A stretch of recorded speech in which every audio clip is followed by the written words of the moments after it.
capacete meu é sambarino. Viagem de 2 horas. Não vou não, muito longe. Isso aqui é um tratorzinho.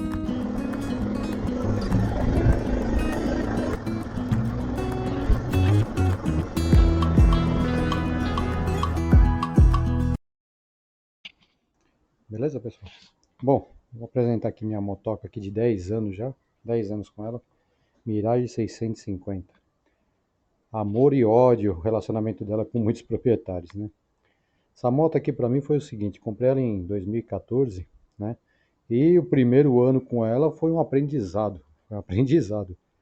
Por quê? Porque essa moto aqui, quando eu fui buscar ela na agência, eu fui na época, queria uma custom, né? Eu queria uma custom, mas quando eu entrei lá e vi essa moto aqui, eu achei linda. Quando eu subi nela e vim trazendo ela para casa depois que comprei, meu, é uma sensação incrível. Só que saindo da agência eu já comecei a sentir algumas coisas. A moto com 6.000 quilômetros, né? Que essa aqui é o modelo, o ano 2012, modelo 2013. Eu sentia uma variaçãozinha na marcha lenta, eu sentia que quando ela estava muito quente ela oscilava muito, começou uma época que queria morrer, aí com o passar do tempo, no primeiro ano, queimou o retificador, coloquei o da CB, aí 3 meses depois começou a apresentar, não é que ele queimou, mas começou a apresentar uma falha no retificador, aí foi quando eu coloquei a Falcon, mas seguindo os fóruns, né, muita coisa na internet que eu fui pesquisando, quis estudar bem ela a fundo. Então, já quando eu coloquei o retificador, já coloquei numa condição junto com o cooler de computador. Aí me queimou a bobina traseira também, já tive que colocar outra bobina. Já coloquei uma da Phaser 250, tá até hoje, né? Tive problema, o radiador furou, que também parece que é meio crônico, esse radiador furar no canto inferior aí. Bico injetor travando do cilindro traseiro, que é muito interessante, eu deixo até esse adendo, né? Que costuma mais dar problema. Bobina de faísca traseira, bico de injeção traseiro. Então fui fazendo os reparos e as trocas, não coloquei nada original. Hoje essa moto tá com retificador de Falcon, bobina da Phaser, tá com bico injetor do Santa Fé 3.3, né? Relé de partida hoje que tem foi adaptado um de 200 amperes, já não é mais aqueles relézinho de moto, já não utiliza mais correia, já troquei faz muitos anos, coroa corrente pinhão.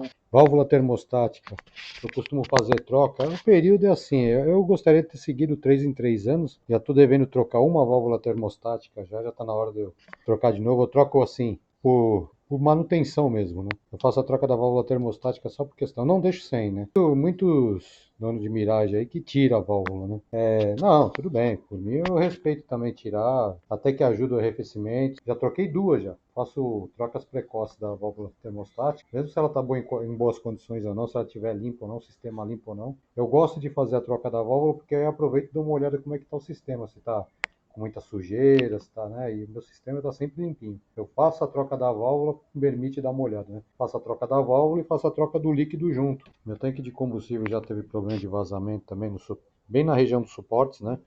Porque esses suportes aí, quando você vai olhar, é assim, ele é uma chapa grossa, soldado numa chapa fina, que é o fundo do tanque, né?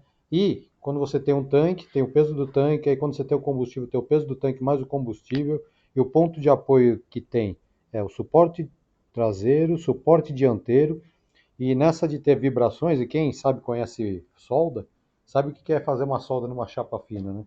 Sempre quando você tem uma solda numa chapa fina, a região ao redor da chapa tem risco de trincar a fissura, porque muda a temperatura do material, o risco de trincar é maior. E trinca mesmo, por causa de vibração, tudo. Porque também outra coisa que muito mal feito é que o tanque quando vem, ele vem com esses batentes aqui, ó. Tá vendo? Mas no meu caso aqui, por exemplo, esse aqui quase não tá, ó, tá bem de leve encostado. Tudo bem que eu coloquei uns reforços aqui de peso, né? Para poder equilibrar o peso do tanque depois. Mas esse lado aqui ainda está encostando um pouco, mas do outro lado nem encosta. Então, quer dizer, é muito mal feito. Então, o peso do tanque mesmo fica somente, no meu caso aqui, desse tanque aqui, ficava só no suporte dianteiro e suporte traseiro. E com o peso, vibração da moto, meu, isso daí trinca, não adianta. Então, tinha vazamento que vinha por baixo do suporte soldado, assim, entre o suporte e a chapa do tanque. Tinha vazamento no dianteiro e no traseiro.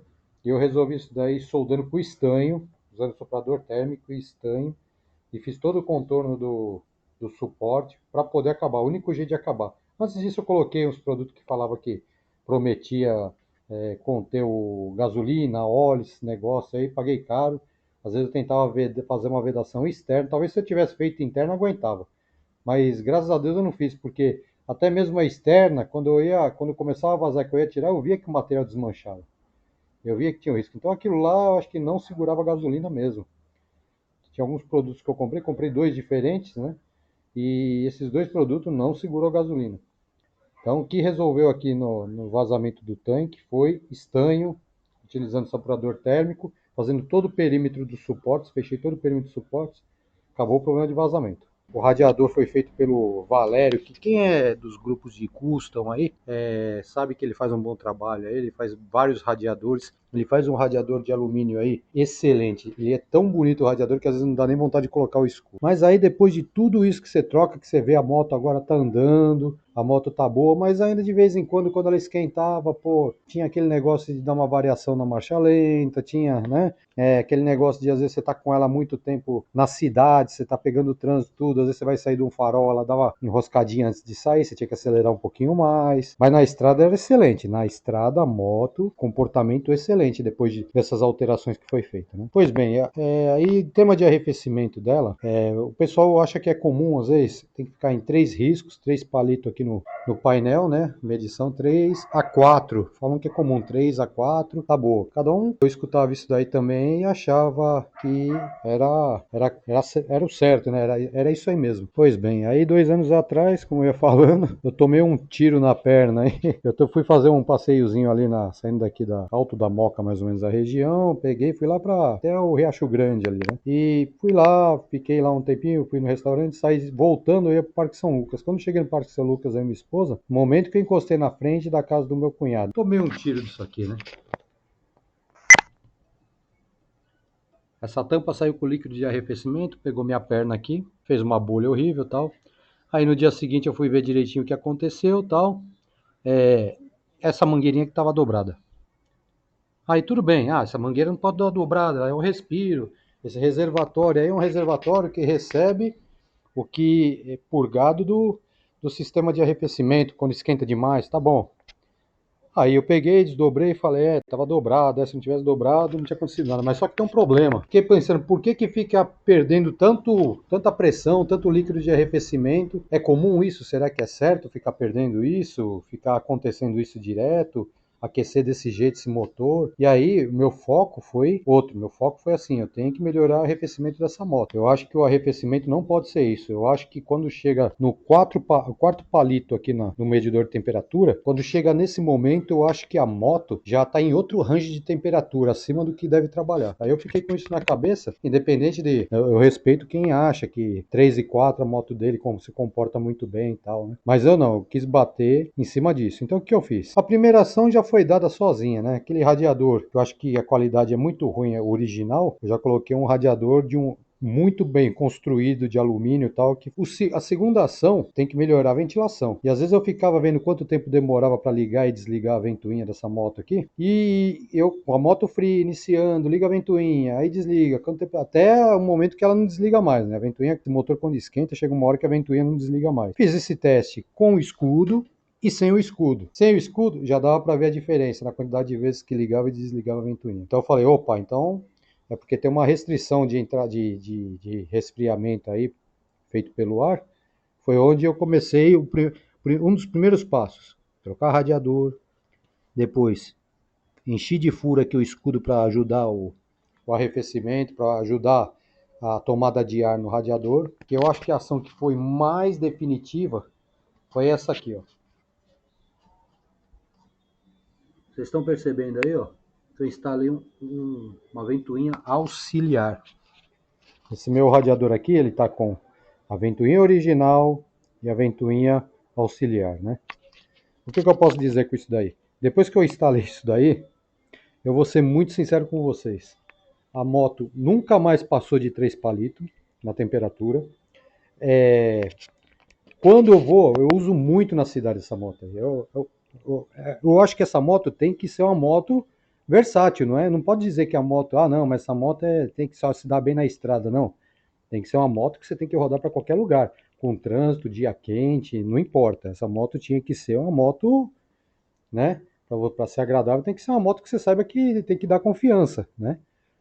E vou ser sincero para vocês. Depois que eu fiz essa instalação dessa ventoinha, segunda ventoinha, uma ventoinha auxiliar da China de 35 watts, essa moto nunca mais passou dos 3 palitos a temperatura, nunca mais deu variação de marcha lenta que eu tinha antes, nunca mais deu problema na hora que eu tinha que dar a saída quando ela estava parada, quando estava muito quente, muito quente.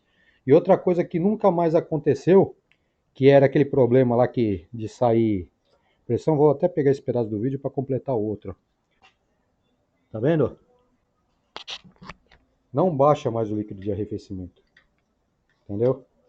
Então, eu achei muito positiva a instalação. Eu acho que a instalação dessa ventoinha aí, para mim, foi um divisor de água do que era moto e do que eu tenho de moto hoje. Eu acho que aquilo que eu pensava mesmo de arrefecimento, porque assim, eu acho que você deixar ir para outro range de temperatura o motor, você além de estar prejudicando o motor, ter risco de queimar uma junta, de empenar um cabeçote, você também compromete todos os componentes eletrônicos e fios e conectores que estão ao redor desse motor aqui. Sensores, tudo pode estar comprometido se você tem a condição de estar andando com um motor que está acima da temperatura que deveria estar. Eu acho que essa moto aqui, se eu fosse comprar ela na Hyosung hoje, ó, vou comprar a moto da Hyosung, a primeira coisa que eu ia perguntar, o que vocês mudaram da moto? Aí, se eles falassem assim, não, a moto está da mesma forma que a gente sempre produziu, eu ia falar, não, eu quero comprar uma. Só que eu ia perder a garantia, porque a primeira coisa que eu ia fazer quando tirasse essa moto era aquilo que todo mundo faz, uma ponte do retificador de voltagem direto para a bateria, era a primeira coisa, porque esse fio do retificador de voltagem no chicote é esse sim, esse realmente é subdimensionado. Eu já trocaria, faria uma ponte do mesmo jeito que eu fiz. Eu faria a mesma coisa que eu fiz, porque assim, você tem duas condições que você pode fazer com o retificador. Ou você pega e põe ele em outra posição, muita gente pega e coloca para ter uma tomada de ar. Só que você colocando para ter uma tomada de ar, você tem que ter vento de frente, é bom. É melhor do que estar confinado aqui. Se você tirar ele daqui de dentro e deixar fora o retificador, é muito melhor que deixar ele confinado aqui dentro da espada, certo?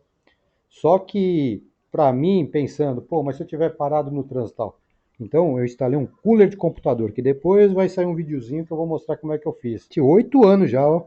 Esse retificador de voltagem já está aqui há 8 anos. Os bicos injetores, eu não mexeria. Eu não mexeria. Eu acho que eu faria o seguinte, antes de mexer nessas coisas, ó, primeiro, se eu tirasse uma moto dessa zero da Hyosung, eu acho que eu faria isso. Reforçava o chicote que sairia do retificador para a bateria, colocava um cooler para poder me resfriar esse retificador de voltagem e partiria para arrefecimento, fazendo as mudanças no arrefecimento, furando escudo, colocando uma ventoinha a mais, porque eu acho que se você controla o arrefecimento, possivelmente esses problemas que deram aqui nesses componentes eletrônicos aqui, ó, e elétrico, que foi a bobina e que foi o bico injetor da minha que estragou, e justamente no segundo cilindro, no cilindro traseiro, eu acho que isso daí acontece por quê? Porque aqui ainda tem uma certa entrada de ar, uma certa tomada de vento. O primeiro cilindro tem uma certa tomada de vento, mas o segundo aqui, os componentes estão confinados muito perto do cabeçote, estão confinados e não tem tomada de ar. Por isso que é menos provável que aconteça alguma coisa, como na bobina ou no bico injetor do cilindro da frente. Eu acho que o risco de acontecer as coisas é mais no de trás e tudo está relacionado a aquecimento. Então, eu acho que a linha que eu ia seguir é essa: reforçar a parte elétrica do retificador, resfriar, fazer uma forma de arrefecimento também do retificador de voltagem, se for ficar naquela posição mesmo. Aí mexer no sistema de arrefecimento da moto, radiador, trocar mesmo, trocar o original. O original para mim eu acho que é muito frágil. Trocar o radiador, colocar um radiador melhor, furar o escudo e colocar uma ventoinha auxiliar, duas ventoinhas na moto, duas ventoinhas. E eu acho que com isso, e controlando o arrefecimento do motor, possivelmente os outros componentes que me queimaram durante o tempo não queimariam. Eu tenho essa visão. Mas se por acaso tivesse que queimar, acontecer alguma coisa assim, aí trocaria por um que hoje em dia não preciso mais colocar o da Phaser 250 que eu coloquei na época, mas hoje tem marcas aí que fabricam ele específico para Mirage, né? E o bico injetor, eu colocaria o do Santa Fé com certeza, porque o Santa Fé, quando você vai ver a vazão dele, parece que é um pouquinho maior do que o bico original da Mirage. Só que tem uma coisa, eu acho que casa certinho para essa moto aqui no Brasil, porque na Coreia eu acredito que não tem adição de álcool no combustível, certo? Então, esses bicos que a gente acaba colocando aí, que é plug and play praticamente pra gente, que o conector é igual tudo do Santa Fé 3.3, eu acho que esse bico aí é o ideal mesmo para moto aqui no Brasil, justamente por causa do nosso tipo de combustível. Tá certo, pessoal? Então, assim, eu quero mostrar o que teve de diferente a instalação dessa ventoinha e teste. E o retificador que já segurou, pô, já está aí 8 anos. 8 anos esse retificador aí, nunca mais queimou, porque coloquei um sistema de ventilação, acredito que foi isso que favoreceu. Então, depois eu vou fazer vídeo separado a respeito dele e a respeito da ventoinha e teste mostrando rodando dentro da cidade por um período um dia quente, beleza, pessoal? Bom, se vocês gostaram do vídeo aí, ó, deixa um like aí, se inscreve no canal aí, beleza? E vou fazendo outros vídeos aí relacionados, tá? Falando de moto, entregas, manutenção, beleza? Até mais aí.